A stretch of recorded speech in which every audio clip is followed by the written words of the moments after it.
I think there's still going to be a few people wandering in, but we'll start anyway because it's time. Can anybody understand me? Understand who? Well, I didn't say comprehend. I said understand. Different thing. I want to welcome everybody out to our second When Words Collide.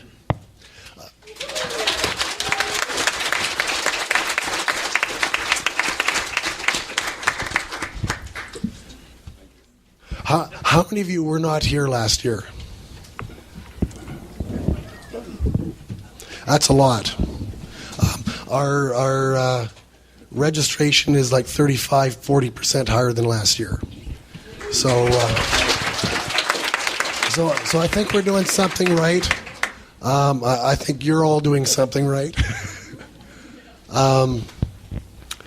Tonight I'm going to do a few words before we hear from our keynote speakers. So you have to suffer through me to get to hear from them.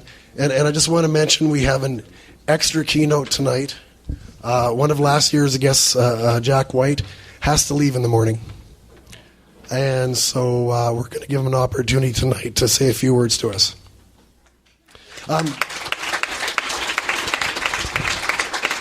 But Jack will be up on the 5th floor later this evening. Yes. So go up and party with Jack, but not too hard because he's going to drive tomorrow. Okay.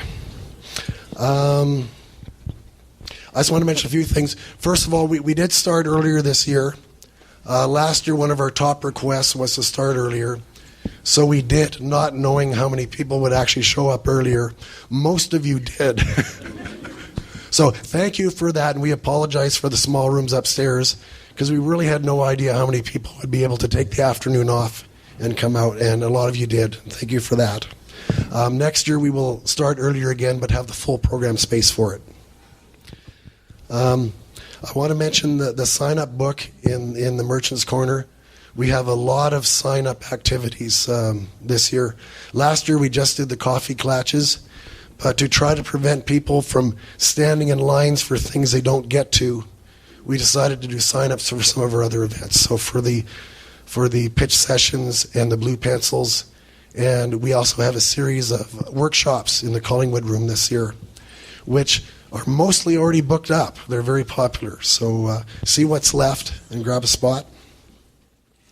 And I do want to remind people about after our keynotes, there's one more program item here, but upstairs on the 5th floor till midnight or later, there's all sorts of social activities on the 5th floor. So please go up there and hang out. And I did want to mention that tomorrow evening, When Words Collide is hosting the Aurora Awards, honoring the best in Canadian science fiction, fantasy, speculative fiction, and related works. This is an awards that travels across the country. Different conventions bid for it. We bid for it and won it. So we're holding it here. Everyone is welcome to come to the awards, check it out, see what's going on. And after the awards, one of our guests here, Vanessa Cardui, and some of her friends are putting on a concert. She and her friends are all brilliant musicians. It's going to be a terrific show, and Jack's going to miss it. He's going to shoot himself. Because I know Jack likes a good concert. So we're recording it, though, so you'll be able to catch it online. And I also wanted to mention some of our sponsors this year.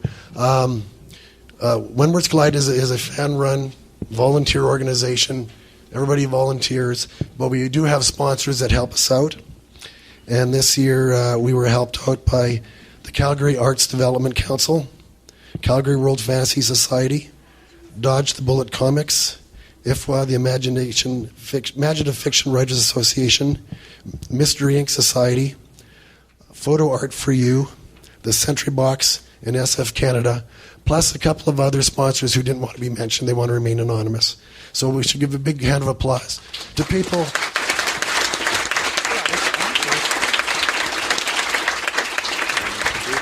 People and organizations who support activities like this. It's really great.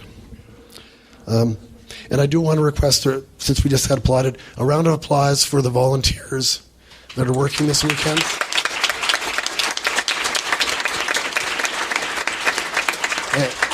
and as well for all of our speakers and presenters. You won't be able to see everything because there's like 6 things going on at once, but give a round of applause for all the activities going on.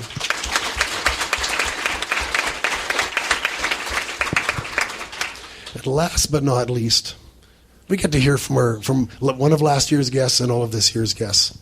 And we're going to start with Jack, because he's the only one he's the only one who's not ready, so I'm going to start with Jack. Makes the rest of us look. No, you don't have to stand at the podium if you don't want to. You ready? Yes. Gotcha. Well, this is doubly unexpected because I wasn't supposed to do this in the first place. The only reason I was asked to do it is because I have to leave tomorrow morning. I'll teach you to leave early. Yeah, won't it? Yeah. In the other place, I haven't got a clue what I'm going to say. But this is the 2nd annual gathering, and I was one of the guests of honor last year. And I remember standing up here and saying, you know, being asked to be a guest of honor at a gathering like this is kind of nerve-wracking, because especially last year, you have absolutely no idea of what your audience or who your audience is going to be composed of. And it was kind of nerve-wracking. This year, I'm not racked at all. Not a single nerve is racked in my entire body. Because I survived the first year. And I really, really enjoyed it to the point at which I came back this year. And the wonderful thing about a gathering like this is, I hate the bloody word, but synergy. The energy that goes on is catching, it's infectious, and it's inspiring. And having been around for a few similar conferences over the last 20-odd years, I find that I come into these things feeling lively and wonderful, and undergo 2, 3, sometimes 4 days of absolutely relentless pressure. I mean, sometimes you can't even sit down and have a cup of coffee by yourself because somebody always wants to come over and say, would you sign my book, or would you sign my clavicle, or...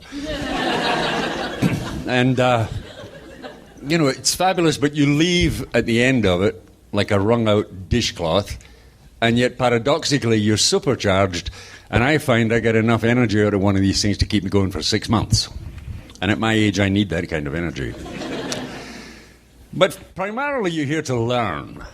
And this is a wonderful forum for learning, because you're being exposed to all kinds of different perspectives and viewpoints, mainly, fantasy and science fiction. I feel like a charlatan because I don't write either fantasy or science fiction. I write historical fiction, and I write big books. But this feeling of absorption is almost audible. Sitting at the table when one of the other speakers is up, you can actually hear as everything that is coming out into the microphone gets sucked up by the people out there. And it's really wonderful. So get excited, be glad you're here, and come back next year. 30% increase in 1 year is a hell of an increase. And Randy and his crew do a great job. And I hope I'll come back and talk to you again one of these years down the road, if I can get my wheelchair into the back of the car. Thank you.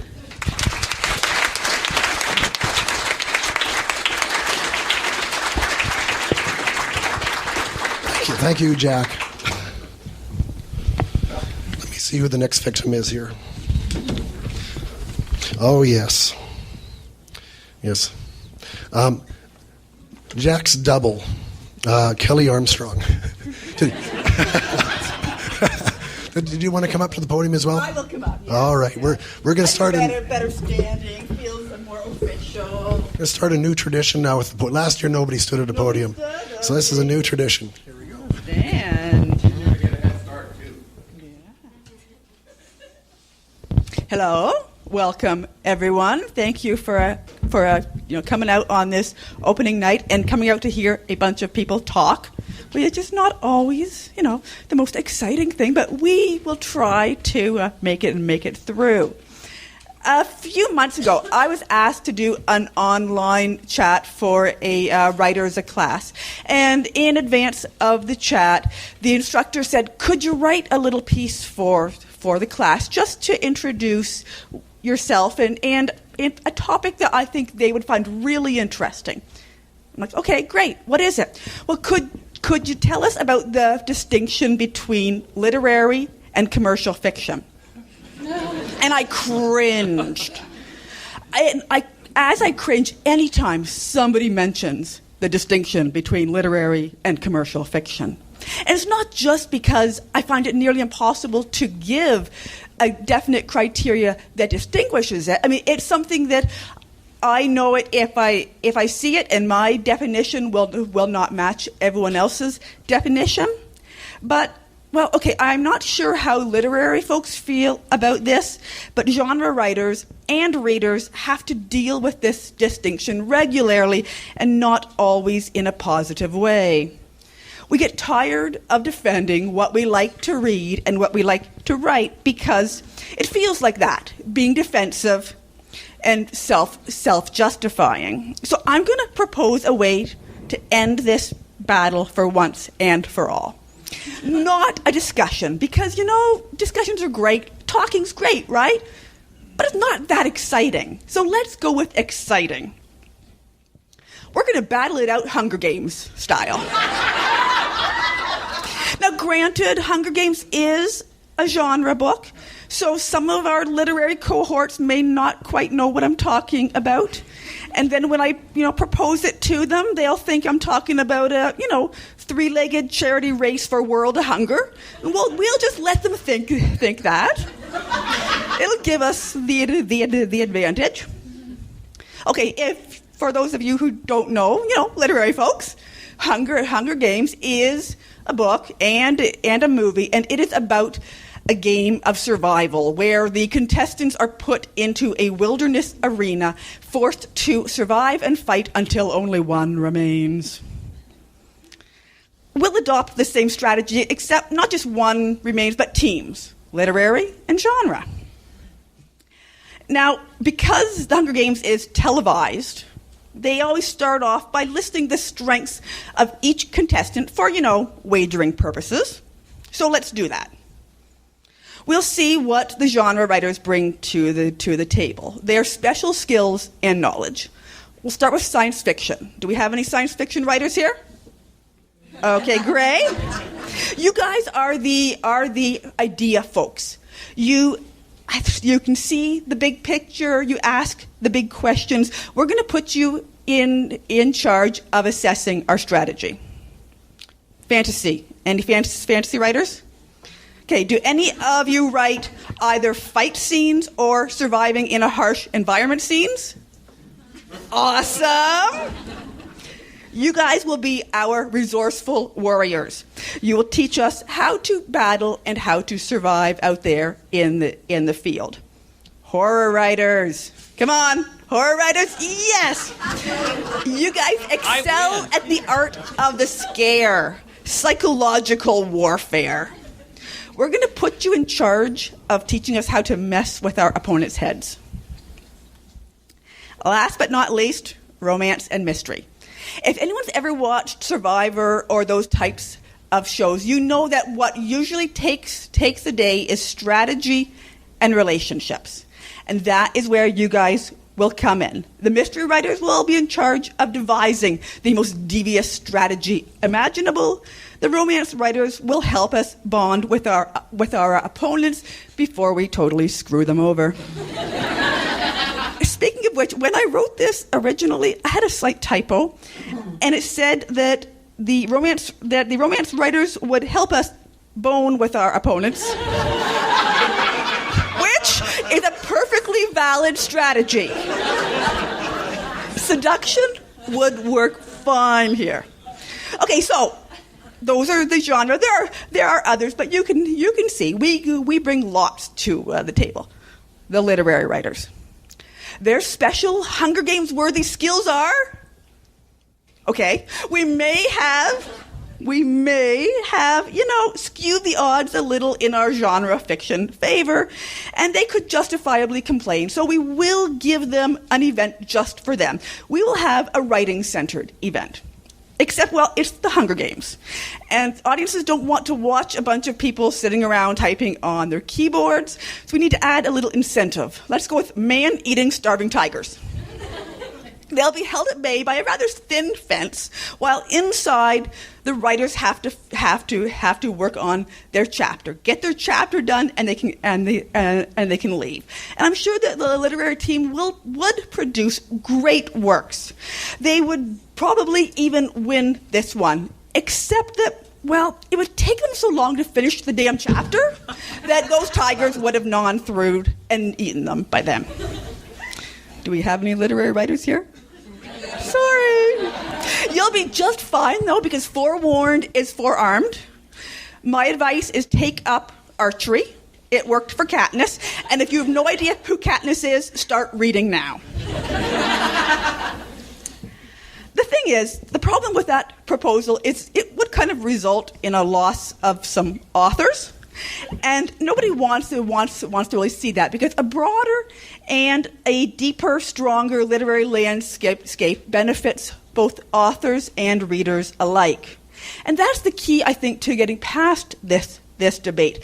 Understanding that another person's reading habits don't affect our own, and another person's writing success doesn't negatively affect our own.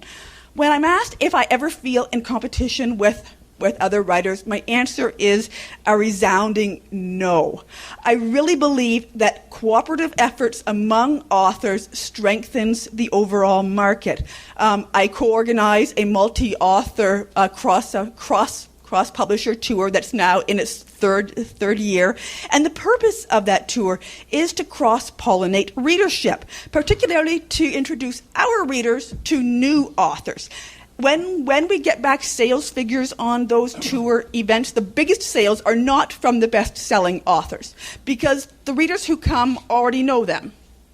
If they've wanted to read them, they have. The biggest sales come from the debut authors and the newer authors, and that tells us that we have succeeded. We have helped broaden that market. There's only one time that I ever felt that I lost a potential reader because of another author's success.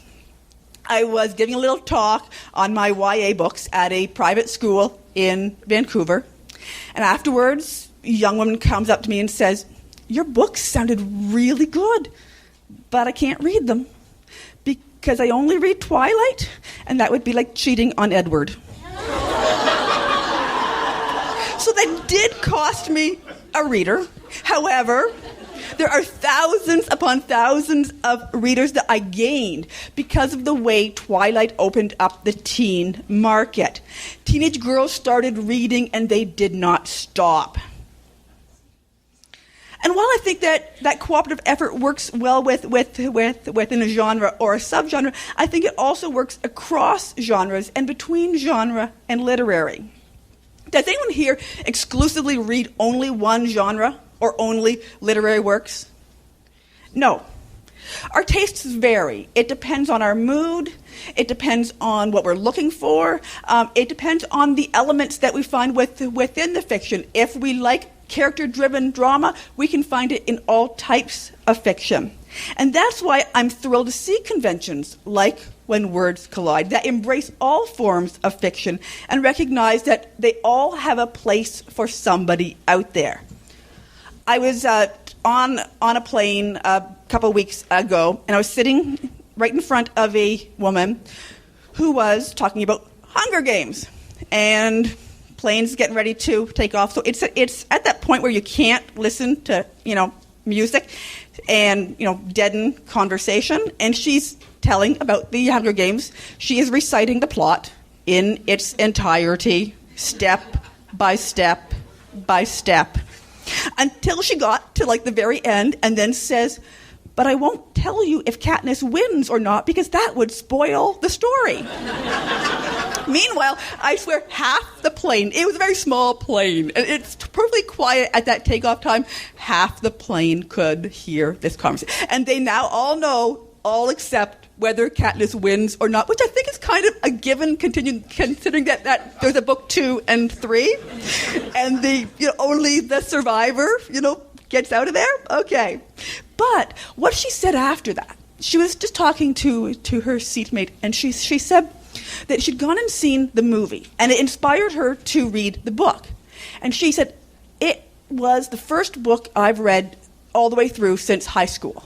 And I turned around and looked, she's got to be in her 30s, mid to late 30s. First book she had read since high school. And she was so excited about it. She could not stop talking about this book and how amazing it was that somebody could have that kind of creativity and imagination and dream up those worlds. And it was not like she thought fiction was at all. And I so badly wanted to turn around and give her a reading list.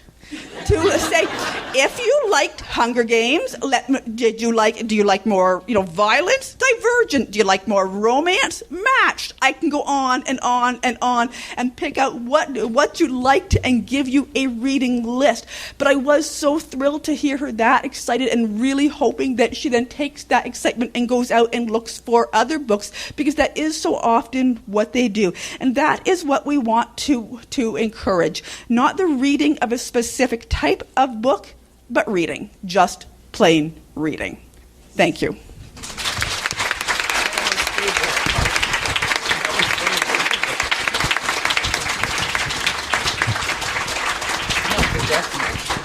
I'm inspired to go home and read a book. See ya. We're going to have Anthony up next. You were almost up anyway. Okay. And you're going to do the podium. I'm going to do the podium too. Why break tradition? Now for something completely different. No battles in the speech. What I thought I wanted to talk to you about tonight is writing and community and the impact that they have on one another. Now, this is, as you can imagine, a vast subject area. I mean, it probably goes back 5,000 years to some Mesopotamian bookkeeper, scrawling symbols, trying to keep track of his, tankard inventory or elk herd. But I fear that there would be some, little legs going to doors if I start up my speech by saying, let's start 5,000 years ago. Instead, I'm going to make this much smaller and much more personal. A short while ago, I was asked to be part of an event in my home city, which is Saskatoon, Saskatchewan, and the event was called My City Speaks. And the idea is that they invited artists of all types, so not just writers, but painters and musicians. It really was quite a wonderful event, and the idea was that we were to get up and tell the city how living in this community impacted our art.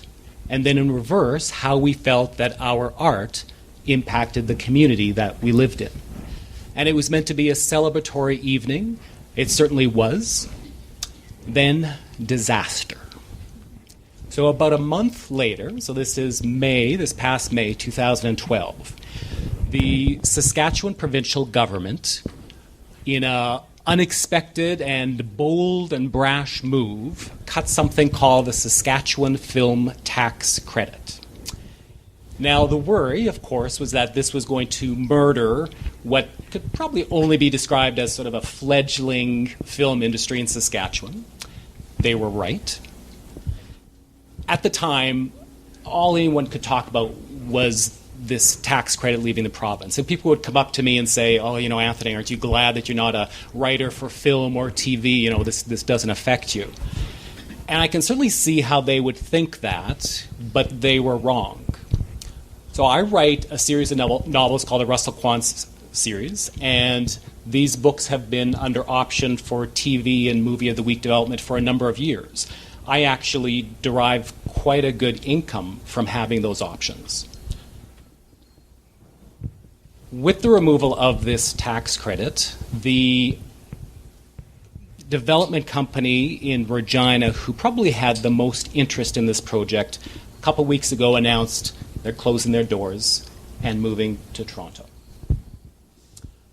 Further, the company in Toronto who holds the option, I truly fear that when this option comes up for renewal, they will not do it because there's nothing for them in Saskatchewan any longer. So, sad story. Move ahead another month, June 2012. The Department of Canadian Heritage removes funding from an organization called the Literary Press Group. Now, LPG is, very simplistically, a distributor for a group of, I think it's 47 independent Canadian publishers, including mine. Again, in an unexpected and brash move, they removed all of their funding. Overnight, LPG laid off their entire sales staff.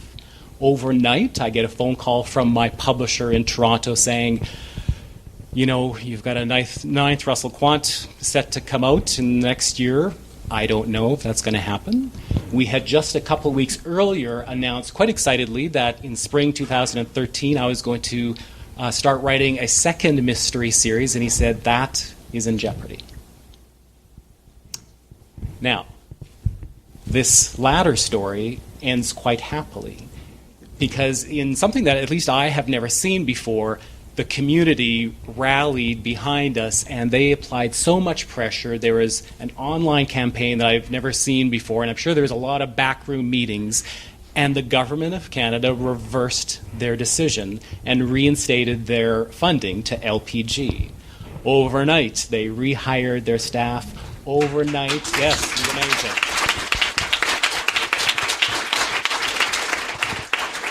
Overnight, my publisher called me and said, you know, the next Russell Quant is on, your next series is on, everything's the way it always was. But as you can imagine, you know, within a very short period of time, I mean, my career went from, you know, celebrating every day to being almost destroyed. Now, the reason I recount these events to you is that it really reminded me about the indelible and sometimes capricious tie of community and writing. And I don't know that we're necessarily always good about recognizing when something that happens in the bigger community influences our writing. And sometimes it's because it happens in a different part of the world, or it's political or cultural, or even in a different time. We don't realize that that tie is there, but it truly is. Example. In 1974, in a lecture hall on the campus of the University of Saskatchewan, an event took place that really changed the values and mores of our community forevermore, and truly has impacted my career almost 40 years later. But being a mystery writer, I live for creating suspense. So I'm not going to tell you what that event is quite yet. Just as our first inclination is not to look at the community to see how it impacts us, I don't know that we're necessarily that good at thinking, this is what I do, this is my art form, this is my writing, how does it impact the community? I think as writers, we sometimes have a bit of a leg up in that regard, and I think everybody on this panel here can attest to the fact that every day, I mean, we've got tons and tons of emails. We have people who at times tell us exactly how we impact them and our community. I think probably my most profound experience with this happened a few years ago. I get this letter from a young man who is in the process of completing his master's thesis at Carleton University. And I'm quite surprised and flattered to learn that he's basing his thesis on my then 5-book Russell Quant series. So he sends me this letter and the abstract, which I'm going to read a little bit of this abstract to you. As I'm reading it, remember that, keep in mind that I write a mystery series that features a Canadian detective who happens to be gay. So in part, this abstract read, With Russell Quant, Bidulka has shifted the original, well-defined, straightforward, stolidly masculine identity of the hard-boiled, urbane, crime-fighting hero to a marginal landscape where subversion, introspection, and humor reign. In this paper, I contend that Bidulka is writing queers not only the detective fiction genre, but also the regional landscape that his imagined communities inhabit and the myths of Canadian nationhood that bind them.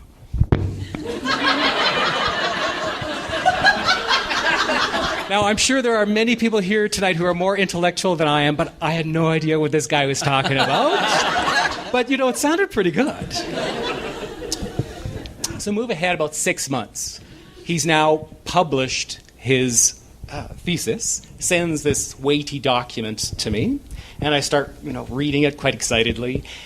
And then I realize that, slowly but methodically, he has deconstructed all 5 of these books, completely skewers me and the entire series for, listen to this, carelessly giving voice to the homonormalization of the entire lesbian and gay community in Canada today.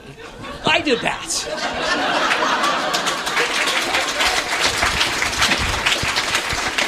Now, I still don't quite understand what this guy was accusing me of, but there's a very positive postscript to this story. Move ahead another year. This fellow is presenting his paper at a conference in California. There's another gentleman sitting in the audience who, for some reason, is drawn to read my books. And today, that gentleman is my literary agent. Now, other letters that I've gotten over the years assure me that there have been other types of impacts as well, and sometimes it's providing a light in a dark tunnel. Dear Mr. Bidulka, I'm John, a student, and I have been miserable in the past 3 months and have stopped going to school. During my depression, I stumbled upon your series, and it is providing nothing but well-deserved laughs, tears, and heartbreak, a complete combination to deviate the depressed student from life's real misery. It doesn't matter if you get back to me or not. I just wanted to tell you that you have made the life of this struggling young man a little better. Now, sometimes you don't know exactly what it is you're impacting. Dear Mr. Bidulka, I was over at the Canadian Light Source recently. I'm a scientist, and it struck me what a perfect place it would be for murder. Lots of narrow, claustrophobic walkways, nooks and crannies, wiring and pipes high overhead. I could just see a corpse dangling there. Heavy machinery, lethal radiation, lots of juicy possibilities. If this intrigues you, let me know. I'll arrange a tour.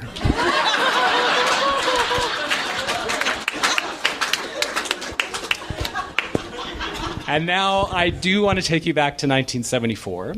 I want to tell you just a brief little bit about a fellow by the name of Peter Millard, who came to the University of Saskatchewan from England.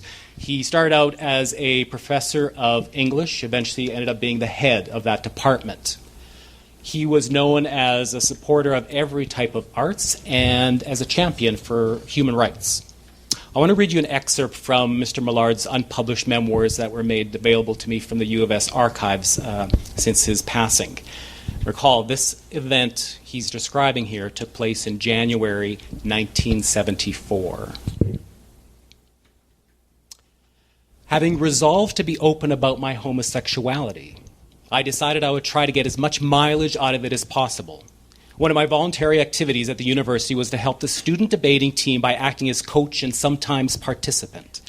The debating club held an annual exhibition match, and it was decided that year that the debate would be on something to do with homosexuality, which was fast becoming one of the hottest topics in the city. The resolution finally decided on was, God likes gays.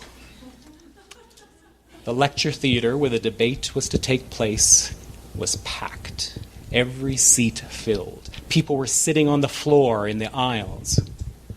On occasions like this, you really feel the need for friends. I spotted one or two faculty members who were sympathetic, but almost an entire row of seats, about halfway up the raked hall, was occupied by students from my freshman class. And that was rather alarming. Although I'd been active in the Gay Community Center for some time, my homosexuality was not general knowledge. There seemed to be a great deal of curiosity about the debate in general and the fact that an English professor was defending the resolution. During my speech in favor of the motion, in an attempt to get the best of both worlds by trying to answer irrationality with reason and at the same time appeal to the emotions with rhetoric, I began one sentence casually with the words, "As a homosexual myself." There was an audible gasp from the audience, and I noticed the students from my freshman class look at each other in surprise. Now, it must be remembered at this time homosexuality was still a fairly novel topic, and it's extremely unlikely that anyone in the audience had ever heard a public declaration of homosexuality. It was an extraordinary feeling. I had broken cover and was standing in the brightly lit open. There was fear, but it was overwhelmed by a surge of euphoria. No more hiding, no more lies, no more deception. There was no going back now. The debate was over. Now I would see what the reaction would be. Outside, the wife of a department colleague came up to me and said, "Peter, I'm so glad you did that." A somewhat different reaction came from another member of the department. "Why did you do that? Your friends aren't even going to be able to talk to you." But the University of Saskatchewan now had its first openly gay faculty member, the only one. And from then on, my existence took on an element of the symbolic. I was the token homosexual.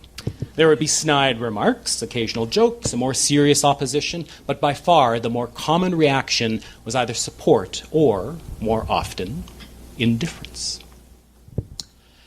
Now, I did not know Peter Millard, but I recognize that the ease with which I stand here tonight, the ease with which I base a career writing a mystery series that features a detective who is gay, is directly related to this event that happened in my community almost 40 years ago.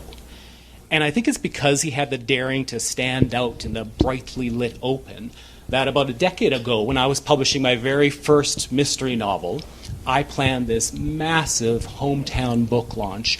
It never occurred to me that people wouldn't come to this event because a character in my book happened to be gay. It didn't occur to me that the people in my city wouldn't support me as a writer and buy this book or think that it's not for them because there's a gay character. And I was right. I then, with that same confidence, planned this big tour throughout Canada into the United States.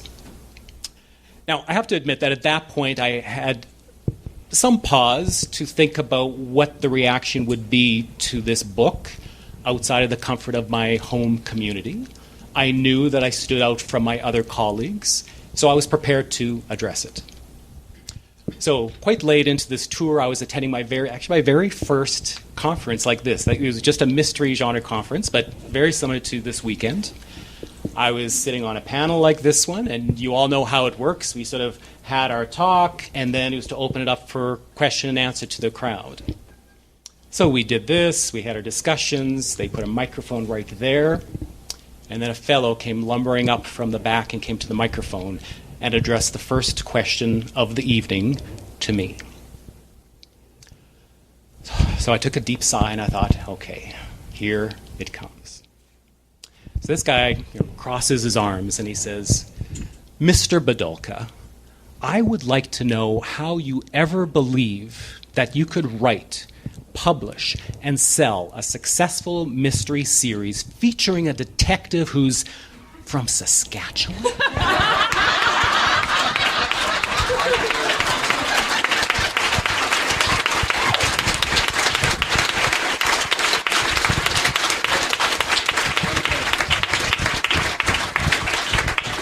I'd like to know that too. Saskatchewan, really?